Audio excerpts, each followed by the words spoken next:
জনাব মাহবুব আজিজ, আপনাকে দিয়ে আলোচনাটা শুরু করি। যেমনটি বলছিলাম, স্বরাষ্ট্রমন্ত্রী বলেছেন জাতীয় স্বার্থে আমরা সবাই ঐকমত্যে থাকব। এই সদিচ্ছা কি কেবল তাত্ত্বিক, নাকি বিতর্কিত ইস্যুগুলোতেও বড় রাজনৈতিক দলগুলো এক টেবিলে বসতে প্রস্তুত? ধন্যবাদ, শুভেচ্ছা। দেখুন, আপনি যেই প্রসঙ্গটি সামনে আনলেন যে জাতীয় স্বার্থে সবাইকে এক, জাতীয় স্বার্থ সবাই, এই সবাই মানে কি? যে নির্বাচনটি হলো, এখানে কি সবাই অংশগ্রহণ করেছে? সেখানেই তো সবচেয়ে প্রথমেই তো একটি ধাক্কা। সবাই তো এক থাকে না। যেমন আওয়ামী লীগের 15 বছরে সবাই এক ছিল না, তখন বিএনপি এবং জামাতকে আওয়ামী লীগ বাইরে রেখেছিল নির্বাচনের।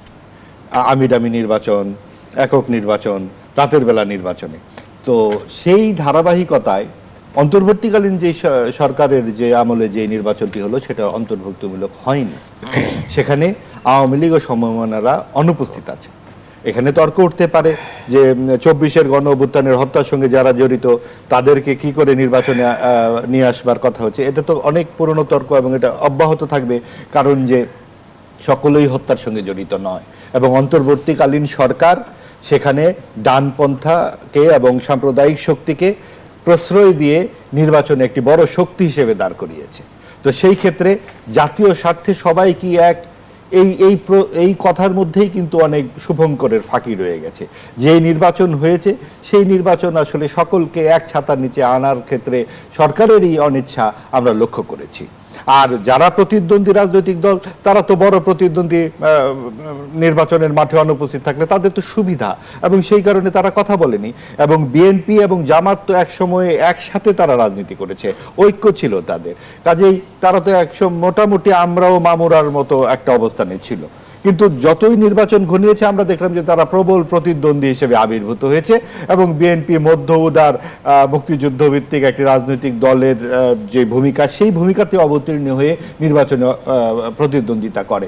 এবং সেই ক্ষেত্রে দেশের ঐতিহ্য, ইতিহাস ইত্যাদি অনেক কিছুর দায়ভার নিয়েই তারা নির্বাচনে অংশগ্রহণ করে। মানুষ তাদেরকে একটু ইন্টারাপ্ট করি, আপনি বলছিলেন যে আওয়ামী লীগকে নির্বাচনের বাইরে রাখা হয়েছে এবং সরকারের সদিচ্ছার ঘাটতি ছিল।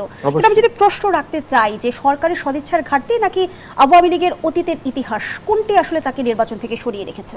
দেখুন, আওয়ামী লীগের অতীতের ইতিহাস মানে কি খুব নিকট অতীতের ইতিহাস। 24-এর যেই ভূমিকা, সেই ভূমিকা অবশ্যই বিতর্কিত এবং অবশ্যই অপরাধের সঙ্গে জড়িত তাদের নেতৃবৃন্দ। কিন্তু যেই দলটি আমাদের দেশের যে মুক্তিযুদ্ধ, তার নেতৃত্ব দানকারী দল, তাকে আসলে আপনি নির্বাচনে অপাঙ্ক্তীয় ঘোষণা করে দেবেন এবং সেটা সরকারের পক্ষে, এটার খুব বেশি যুক্তি আসলে থাকে না। কারণ যেই ঘটনাটি ঘটেছে সেটা একমাত্রার, এবং তার সাথে যে অপরাধের যে বিচার, আপনি যেই উদাহরণটি আমি দিতে পছন্দ করি, যে আপনার 4 ভাই, সেই ভাইয়ের কেউ একজন হত্যা করেছে, কেউ একজন চুরি করেছে, কেউ একজন রাহাজানি করেছে, কিন্তু তার জন্য চুরি, ডাকাতি, রাহাজানির বিচারের সাথে আপনি তাকে পিতার সম্পত্তি থেকে বাদ দিতে পারেন না। তো সেইভাবেই আমরা যদি নৈতিকভাবে বিবেচনা করি, হত্যাকারীর আসলে যেইভাবে জামায়াতে ইসলামীকে আপনারা নির্বাচনে আসতে দিয়েছেন, সরকার যেভাবে জামায়াতে ইসলামীকে খুব গুরুত্বপূর্ণভাবে প্রধান বিরোধী দল হিসেবে দেখেছে, কারণ জামায়াতে ইসলামী মুক্তিযুদ্ধে পুরো দেশের বিরুদ্ধে দাঁড়িয়ে গিয়েছিল। তারা যখন এত গুরুত্বপূর্ণ রাজনৈতিক দল হিসেবে প্রাসঙ্গিক হয়ে ওঠে, কাজেই আওয়ামী লীগও তাদের যে কৃতকর্ম, সেইগুলা যদি যারা বিচারের আওতায় আসবে তাদেরকে বিচারের আওতায় এনে অন্যদেরকে অবশ্যই নির্বাচনে আহ্বান করতে হবে। আমার পয়েন্টটা হচ্ছে এমনটি ঘটেছে যে সময়ের ব্যবধানে যে অতীত ইতিহাস সেটি অনেকটাই আবছা হয়ে গেছে। না, জামাত তো মাত্র 6-7 বছর রাজনীতির বাইরে ছিল। সেটা জিয়াউর রহমান যখন ক্ষমতায় আসেন, তারপরে আবার সকল রাজনৈতিক দলকে তিনি রাজনীতি করবার সুযোগ দেন। জামায়াতে ইসলামী আমাদের মনে পড়বে 80 দশকে আওয়ামী লীগের সঙ্গে যুক্ত হয়ে এই বিএনপির সঙ্গে যে জোট ছিল, সেখান থেকে বেরিয়ে এসে এরশাদের আওতায় একটা নির্বাচনে অংশগ্রহণ করেছিলেন। কাজেই এটা জামায়াতে ইসলামী অনেক আগে থেকেই রাজনীতিতে চলে এসছে। এবং ব্যাপারটা হচ্ছে যে জামায়াতে ইসলামীকেও রাজনীতির বাইরে নিয়ে যাবার পক্ষপাতে কিন্তু আমি নই।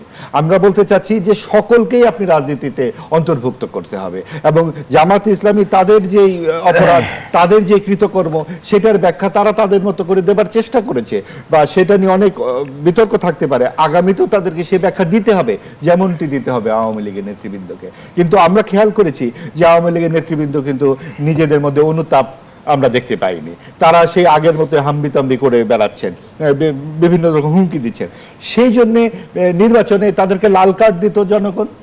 সেটা তো যেমন জাতীয় পার্টি বিলীন হয়ে গেছে, আপনি নির্বাচনে আসতে দিতেন। স্বৈরাচারী এরশাদের যে দল, সেটা কিন্তু এবার নির্বাচনে সম্ভবত 277টি আসনে তারা প্রার্থী দিয়েছিল, একজনও জয়লাভ করেনি। কাজেই জনগণের রায় তো একটি খুব বড় বিষয়, তার জন্য আমাদেরকে অপেক্ষা করতে হবে। যেই জামাতে ইসলামী পুরো দেশের বিরুদ্ধে দাঁড়ালো, তারা কিন্তু এবার 77টি আসনে তাদের যে ইতিহাস, গত 70 বছরের ইতিহাস, ভারতীয় উপমহাদেশের সবচেয়ে বড় বিজয় এবার লাভ করেছে।